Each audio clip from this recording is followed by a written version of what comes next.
Herkese merhabalar. Kanalıma ve mutfağıma hoş geldiniz. Bugün sizlere tüm püf noktaları ile közlenmiş sebze konservesi tarifi ile geldim. Tarifimiz için dilediğimiz kadar patlıcan, biber ve domates alıp sebzelerimizi güzelce yıkayalım. Yıkadıktan sonra kurulayarak öncelikle domateslerimizi yağlı fırın kağıdı serilmiş fırın tepsisine dizelim. Ve domateslerimiz artık hazır. Onları bir kenara alıp geçelim patlıcanları hazırlamaya. Bunun için öncelikle patlıcanların baş kısmındaki yeşil yaprakları koparalım.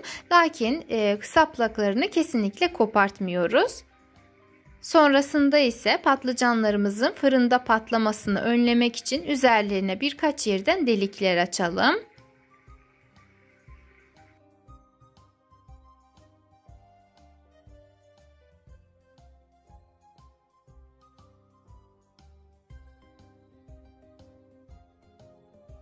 Şimdi sıra geldi kırmızı biberlere. Kırmızı biberlerimizi ise fırın tepsisine almadan önce çekirdekli kısmını mutlaka çıkartalım ki daha sonrasında bizler için kolaylık olsun.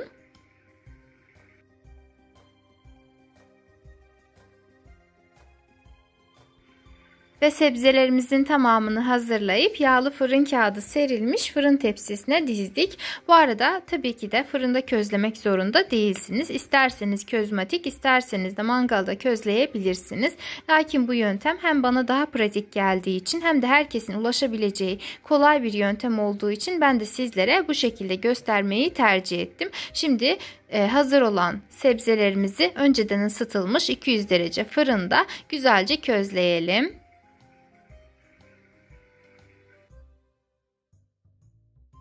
Tepsilerimizi fırından aldıktan hemen sonra üzerlerini hava almayacak şekilde bir streçle kapattım ve tamamen soğuyana kadar bu şekilde beklettim. Bu yöntem sayesinde sebzelerimizin kabuklarını çok daha kolay soyacağız. Eğer mangalda közleyecekseniz közlediğiniz sebzeleri bir poşetin içerisinde bekletebilirsiniz. Yine aynı şekilde sebzelerinizin kolay soyulmasını sağlayacaktır.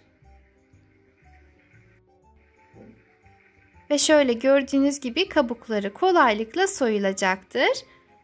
Bu arada bu benim çok sevdiğim bir tarif. Her sene mutlaka yaparım ama bu közlenmiş sebzelerin kabuklarını soymak her seferinde benim için çok zordu. Gerçekten çok farklı yöntemler denedim ama bana göre en güzel yöntem bu. Fırında közledikten sonra üzerine streç çekip tamamen soyana kadar bekliyoruz ve sonuç gerçekten muhteşem. Mutlaka ve mutlaka denemenizi tavsiye ediyorum. Şimdi sıra geldi patlıcanlara. Onların da üzerini fırından çıkarttığım anda streçle hava almayacak şekilde kapatmıştım. Tamamen soğumuşlar. Şimdi kabuklarını gördüğünüz gibi kolaylıkla soyabiliyorum. Bu arada sizlerin de bildiğiniz farklı ve güzel yöntemler varsa yorum kısmında belirterek yapacak olan herkes için fikir olabilirsiniz.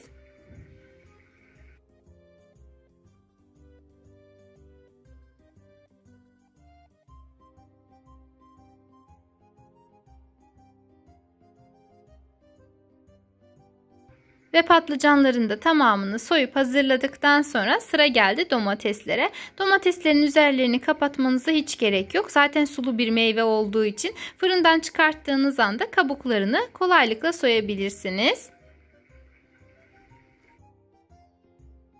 Ve sebzelerimizin tamamı artık kavanozlara doldurulmaya hazır hale geldi. Kavanozlarımızı kullanmadan önce mutlaka kaynar su ile güzelce yıkayıp kurulayalım.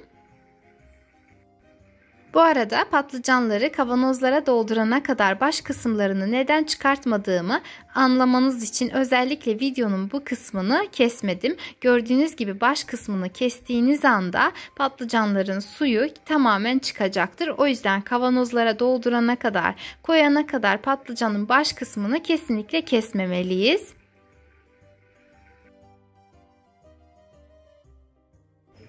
Eğer isterseniz sebzeleri ayrı ayrılıkta, yani sadece biber, sadece domates ve sadece patlıcan olacak şekilde de konserveleştirebilirsiniz. Bana göre bu şekilde çok daha lezzetli ve pratik bir yemek haline geliyor.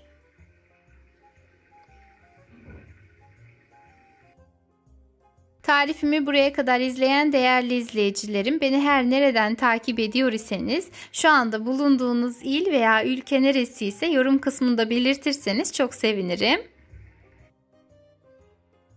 Hepsini kavanozlara doldurduktan sonra tabağımızın dibinde ne kadar su kalmışsa onu da üzerlerine pay edelim. Kullanacağımız kavanoz kapaklarımız daha önce hiç kullanılmamış, yani yeni olmalı. Öncelikle kavanoz kapaklarımızı bir kez yıkadıktan sonra üzerlerine çıkıncaya kadar kaynar su ilave edelim. Kaynar suyun içerisinden çıkarttığımız anda hiç beklemeden kavanozumuzun ağzını kapatalım. Bu şekilde kavanozumuzu vakumlamış olacağız. Yani kavanozumuz sıcak değil, içerisindeki sebzeler de sıcak değil ama kapak sıcak olduğu için kavanozumuz anında vakumlanacaktır. Sadece kapaklarının çekmesi yeterli değil. İkinci bir vakumlama işlemi mutlaka gerekmekte. Bunun için ben son zamanlarda moda olan, yani çoğu kişi tarafından bilinen bir yöntem olan bulaşık makinesinde vakumlama yöntemini kullandım. Bunun için kavanozlarımızı öncelikle bulaşık makinemize yerleştirip daha sonra ise makinemizi en düşük ayarda çalıştırmamız yeterli. Eğer bu yöntemi kullanmak istemezseniz diğer bir yöntem olan ana baba usulü tencerede kaynatma yöntemini de kullanabilirsiniz. O yöntemde ise yarım saat kadar kavanozlarınızı kaynar suyun içerisinde kaynatmanız yeterli olacaktır. Makinemiz işini bitirip tamamen soğuduktan sonra kavanozlarımızı çıkartıp serin, güneş görmeyen ve kuru bir ortamda dilediğimiz kadar bekletebiliriz. 2 seneye kadar ilk günkü tazeliğini koruyacaktır. Sizler için kavanozlarımızdan bir tanesini açtım.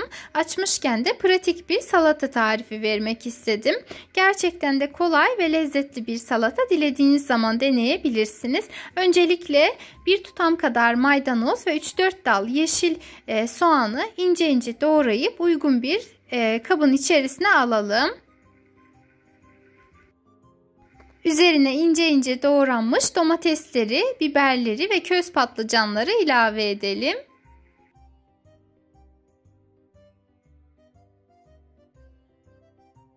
Baharat olarak damak zevkimize göre tuz, pul biber ve karabiber. Birazcık sıvı yağ veya zeytinyağı. Son olarak ise yine damak zevkimize göre limon suyu ilave edip salatamızı güzelce karıştıralım.